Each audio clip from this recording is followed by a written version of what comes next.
라디오 문학관 세계 단편 소설 50선 생택 쥐페리 원작의 야간 비행 3부작 마지막 시간입니다.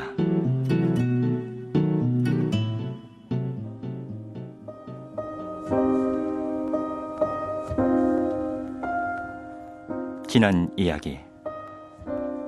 작은 잘못이 큰 불행을 초래할 수 있다는 생각을 가진 리베르는 언제나 엄격하다.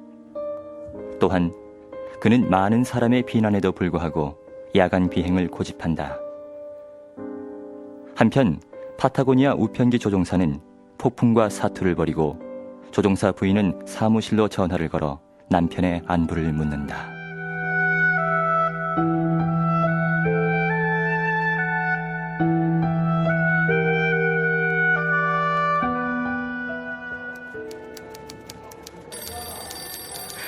제발 대답해주세요. 그인 지금 어디에 있나요? 어디에 있냐고요? 잠깐만 기다려주십시오. 저녁 7시 30분에 코모도로를 이륙했습니다. 하지만 코모도로에서 트레레오까지는 2시간도 안 걸리잖아요. 그런데 6시간 동안 트레레오를 향해 비행하고 있다는 건가요? 비행기에서는 뭐라고 무전을 보내왔었나요? 이렇게 나쁜 날씨엔 잘 아시겠지만 통신이 들리지 않습니다. 부인, 무슨 소식이 있으면 즉시 전화드리겠습니다. 아무것도 모르고 계시군요. 안녕히 계십시오, 부인. 아니요, 잠깐만. 본부장님과 통화하고 싶군요. 본부장님은 지금 몹시 바쁘십니다. 회의 중이라서. 아무래도 상관없어요. 저는 본부장님과 통화하겠어요. 잠깐만 기다리십시오. 과장은 땀을 닦으며 리베르의 사무실 문을 밀었다. 파비앙 부인이 본부장님과 말씀하시겠답니다. 내 사무실로 전화를 돌려주시오. 이 사건에 감정적 요소들이 나타나기 시작했다. 감정이 앞서면 인명을 구조하는 데 아무런 도움이 되지 못한다. 부인, 제발 진정하십시오. 이런 직업에서는 오랫동안 소식이 끊기는 일은 흔히 있는 일입니다. 리베르는 파비앙의 아내가 아니라 생의 또 다른 의미와 대립하고 있었다. 그가 할 수 있는 건 다만 그 가냘픈 목소리, 몹시 애처롭지만 저기에 찬 그 목소리를 들어주고 동정하는 일밖에 없었다.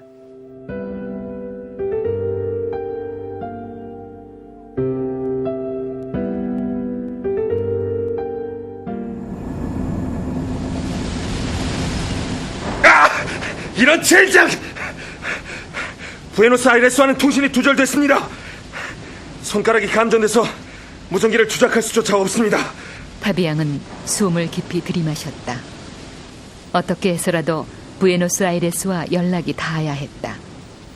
마치 1500km나 떨어져 있는 그곳에서 그들에게 구원의 밧줄을 던져줄 수 있기나 하듯이. 이제 최후의 방법밖에 없다. 그는 충돌의 위험을 무릅쓰고 아무데나 착륙하리라고 결심했다. 그래서 적어도 야산이라도 피하기 위해 그는 최후의 조명탄을 던졌다. 조명탄은 발화하여 빙빙 선회하며 평평한 곳을 비춰주고는 꺼져버렸다. 바다 위를 날고 있다니. 이젠 다 틀렸어. 도대체 육지는 어느 쪽일까? 그는 정서쪽으로 방향을 바꾸었다. 이제는 조명탄도 없다. 이건 자살이나 마찬가지 짓이다.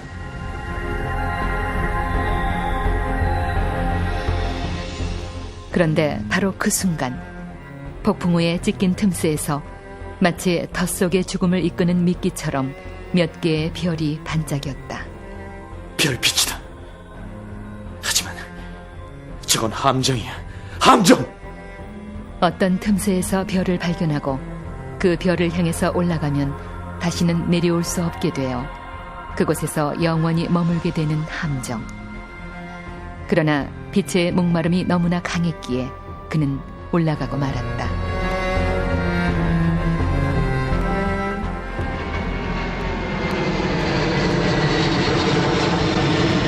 파비앙은 지표 역할을 하는 별들 덕택으로 폭풍의 소용돌이를 피해 올라갔다. 그 희미한 별빛이 자석처럼 그를 끌어당기고 있었다. 파비앙은 구름 위로 떠올랐다. 이럴 수가. 그는 깜짝 놀랐다. 어찌나 밝은지 눈이 부실 지경이었기 때문이다. 밤하늘의 구름이 그토록 눈부시리라고는 일찍이 상상조차 못했던 일이었다. 구름 사이로 떠오르던 바로 그 순간에 비행기는 단번에 믿을 수 없는 평온을 되찾고 있었다. 방파제를 뛰어넘는 배처럼 그는 예정되어 있던 물속으로 들어가고 있었다. 이젠 됐어요. 살았습니다. 무전사의 목소리가 굉음을 내는 엔진 소리 속에 묻혀 있기 때문에 그들은 그저 미소만 규환할 뿐이었다. 이런 상황에서 내가 미소를 짓다니 제정신이 아니군.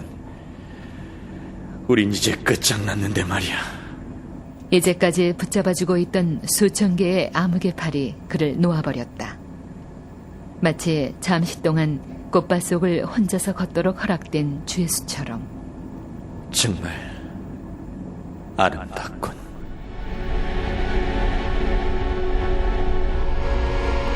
그는 자기와 그의 동료 외에는 살아있는 거라곤 아무것도 없는 세계에서 보석처럼 빽빽하게 쌓여있는 별들 사이를 방황하고 있었다.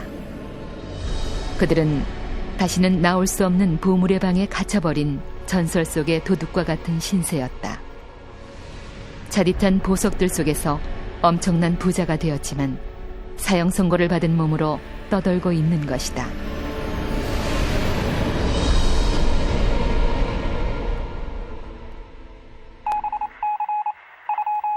본부장님, 이런 전신이 왔습니다. 폭풍 후 상공 3,800m에 갇혔음. 해상으로 편류되었기에 이제는 내륙을 향해 정소로 비행 중임. 아래쪽은 전부 구름으로 막혀있음. 폭풍우가 내륙까지 뻗쳤는지 알려주기 바람. 어서 답시를 보내시오. 내륙에도 폭풍이 엄습했음. 휘발유는 얼마나 남았는가?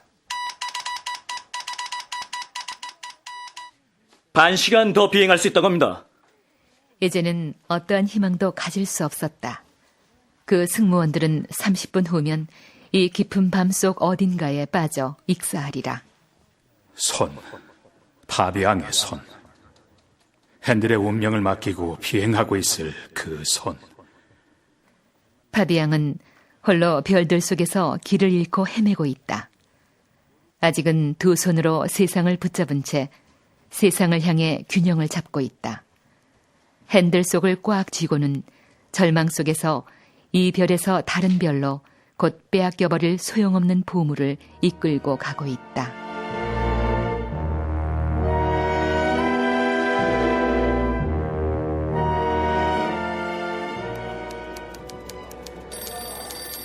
파비앙의 아내가 면회를 청했다. 방해가 되시겠지만 부인, 방해는 되지 않습니다. 다만 불행히도 부인이나 저나 기다리는 것밖에 달리 어쩔 수가 없다는 거지요. 이 여자에게 있어서 파비앙의 죽음은 내일부터 이젠 의미를 잃은 모든 행동 속에, 모든 물건 속에서 시작될 것이다. 파비앙은 서서히 그의 집을 떠나버릴 것이다.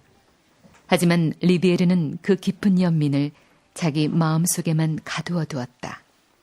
부인, 어려우시겠지만 집에 가서 기다리시죠. 젊은 부인은 자기의 힘이 얼마나 큰지도 모른 채 겸손하다 할 수 있을 미소를 띠며 물러갔다. 리비에르는 무거운 마음으로 의자에 앉았다. 그 부인은 내가 찾고 있던 걸 발견하는 데 도움을 주었어. 우리는 영원하기를 바라고 있는 게 아니야. 다만 우리의 행동이나 사물이 돌연 의미를 잃게 되는 걸 보지 않기를 바라는 거지. 그의 시선은 전신들에 머물렀다. 우리에게 죽음이 스며드는 건 이런 걸 통해서다. 이젠 의미를 잃은 메시지들. 이게 바로 죽음이다.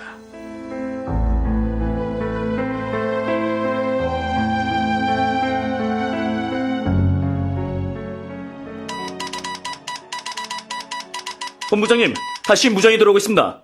하강함, 구름 속으로 들어감. 답신을 하시오. 휘발유가 다 떨어졌는지, 충돌하지 않고 착륙할 수 있는지 물어보시오. 어서. 아직 회신이 없어? 네, 없습니다. 시간이 피처럼 흘러간다. 아직 비행을 계속하는 중일까? 흐르는 시간이 모든 희망을 무산시키는 것처럼 느껴졌다. 1초 1초가 흐르는 사이에 무엇인가가 사라지고 있다. 파비앙의 목소리, 파비앙의 웃음이. 그때 누군가 주위를 환기시켰다. 1시간 40분이 지났어. 휘발유가 다 떨어질 시간이라고. 아직도 비행하고 있다는 건 불가능한 일이야. 그리고 조용해졌다. 마치 여행이 끝날 때처럼 무엇인가 씁쓸하고 맥 빠진 느낌이 입술에 느껴진다. 낙담케 하는 무슨 일이 일어난 것이다. 이제 다만 날이 새기만 기다릴 뿐이다. 몇 시간 후면 온 아르헨티나는 밝은 날을 맞게 되리라. 전 경찰에 긴급 사태를 알려놓으시오. 그 이상 아무것도 할 수 없었다. 그저 기다리는 것밖에는. 그러나 초상집에서도 질서는 유지되어야 한다. 북부 비행장들에 이렇게 전보를 주시오. 파타고니아선 우편기는 상당히 연착될 것으로 예상돼. 파타고니아 우편물은 다음번 유럽행 우편기에 보낼 것이라고. 알겠습니다. 그리고 로비노, 예. 주의서 하나를 만드시오. 조종사들이 엔진을 1900회 이상 회전하는 걸 금하는 것에 대해. 엔진이 망가지니까 말이오. 로비노는 이 같은 일을 당하고도 변함없는 그의 태도에 질려버렸다.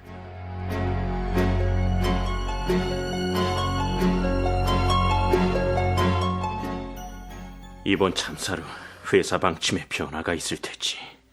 로비노는 자기 방에 틀어박혀 있는 리비에르의 모습이 떠올랐다. 그에게 동정심이 느껴졌다.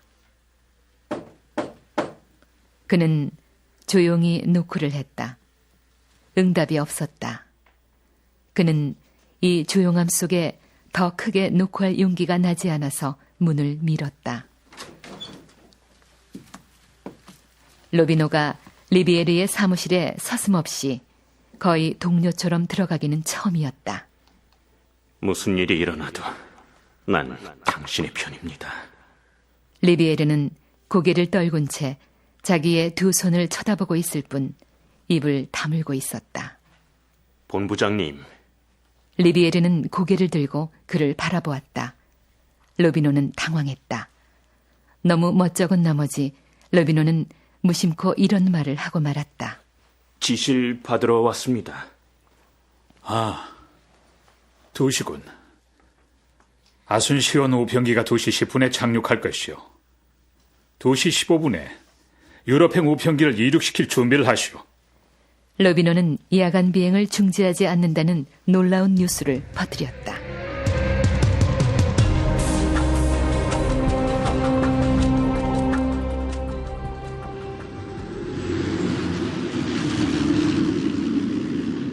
아순시온 우편기가 착륙을 알려왔다. 최악의 사태를 맞은 상태에서도 리비에르는 전보를 한 장 한 장 들춰보며 유럽행 비행기의 안전 비행을 검토했다. 혼란의 한가운데서 이것만이 자기 신념의 복수요 증거였다. 태풍은 매일 밤 있는 게 아니다. 일단 한번 길을 닦아놓으면 그 길을 따라가지 않을 수 없는 것이다.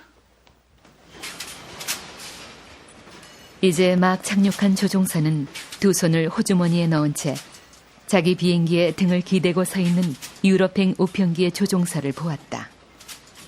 자네가 가는 거야?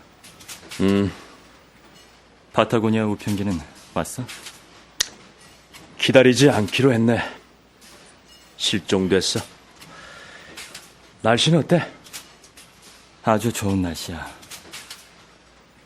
파비앙이 실종됐다고. 그들은 파비앙에 대해 더 이상은 말하지 않았다. 깊은 동지애로 그들은 말이 필요 없었다. 아순시온에서 온 우편물들이 유럽 노선 우편기로 옮겨지는 동안 조종사는 꼼짝 않은 채 별을 바라보고 있었다. 그는 자기 속에서 거대한 힘이 샘솟는 것을 느끼고 뿌듯한 기쁨에 휩싸였다. 조심하게, 바미니! 그에게는 친구들의 충고가 들리지 않았다. 그는 구름과 산, 강과 바다를 향해 소리 없이 웃었다. 조용한 웃음이지만 몸속에서 나오는 그 웃음은 미풍이 나뭇잎을 흔들듯 온몸을 흔들고 있었다. 왜 그러고 있는 거야? 그 바보 같은 리비에르가 글쎄 내가 겁먹은 줄로 알고 있는 게 하도 기가 막혀서.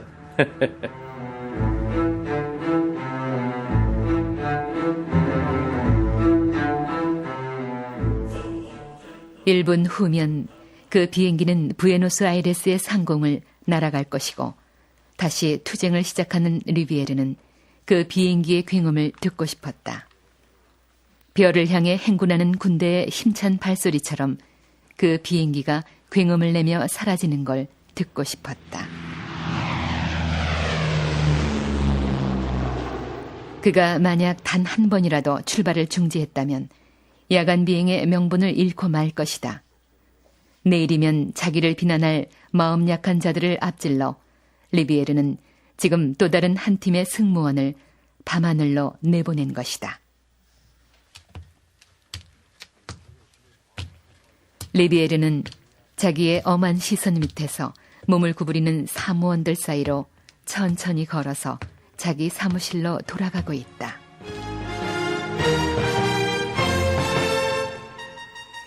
위대한 리비에르, 막중한 책임이 따르는 승리를 짊어지고 있는 승리자 리비에르.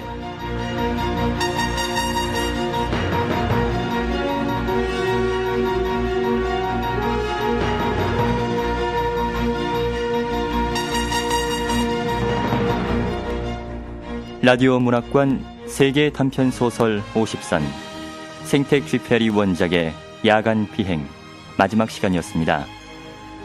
행동적인 문학으로 앙드레 지드의 격찬을 받았던 야간 비행.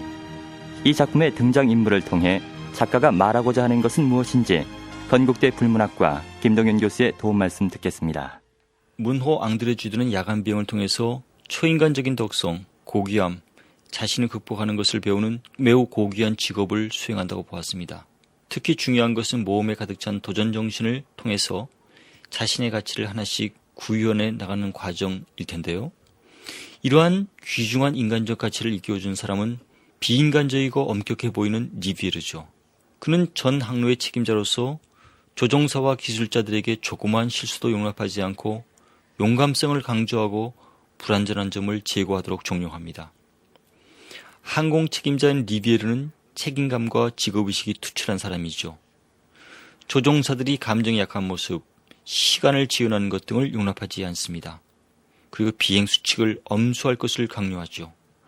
리비에르는 규칙이란 종교 지식과 같다. 인간이란 반죽해야 될 새 밀초와 같은 것이라는 신념을 갖고 있었습니다. 그에게 있어서 행동만이 중요합니다. 하늘에 대한 공포, 자연에 대한 인간의 약함에 도전하는 영웅적 행위를 강요합니다.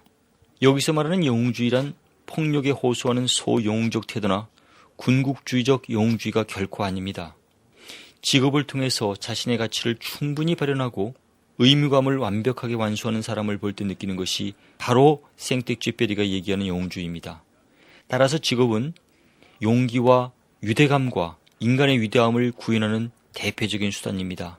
이에 대해 앙드레 지드는 인간의 행복은 자유에 있지 않고 행복은 의무감을 수행하는 과정 속에서 얻어지는 것이다 라고 하였습니다. 리비에르도 저 사람들은 행복하다. 저들이 하고 있는 일을 사랑하기 때문에 행복하다라고 하였습니다. 직업을 통한 의무감의 완수가 인간의 고귀함과 행복의 원천이 된다는 사실을 야간 비행에서 다시 한번 확인할 수 있습니다. 권윤의 연출, 정진아 극본, 생텍 쥐페리 원작의 야간 비행 마지막 회를 마칩니다.